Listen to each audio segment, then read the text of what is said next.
નમસ્કાર, આપ જોઈ રહ્યા છો જેકેએસ ન્યૂઝ ગુજરાતી. વાત કરતું સ્વાતંત્રતા પર્વની ઉજવણી હિંમતનગર પોલીસ પરેડ ગ્રાઉન્ડ ખાતે કરાઈ હતી. રાજ્યના શિક્ષણ પ્રધાન કુબેરભાઈ ડિંડોરે કર્યું હતું ધ્વજવંદન. મોટી સંખ્યામાં નેતાઓ સહિત સ્થાનિક લોકો ઉપસ્થિત રહ્યા હતા. 36 જેટલા પોલીસ કર્મીઓ પ્રધાનના હસ્તે સન્માન કરાયું હતું. જેકેએસ ન્યૂઝ ગુજરાતી સાથે અશોક નાઈસ, સાબરકાંઠા.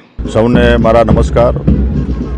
આજે પૂરા દેશમાં આપણા 78માં સ્વાતંત્ર્ય પર્વની ધામધૂમથી ઉજવણી થઈ રહી છે. હું પણ પૂરા દેશના દેશવાસીઓને 78માં સ્વાતંત્ર્ય પર્વની કામના પાઠવું છું, શુભેચ્છા પાઠવું છું.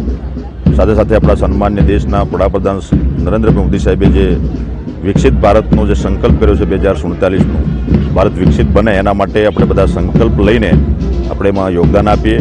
સાથે સાથે એક પેડ માં કે નામનો સંદેશ જે આપ્યો છે એ બધા જ આપણે આ દેશમાં વસનારા દરેક નાગરિક એક પેડ, એક વૃક્ષ ઉછેરે તો હરિયાળી ક્રાંતિ સર્જાય. એના માટે પણ આપણે બધા સહયોગી બનીએ.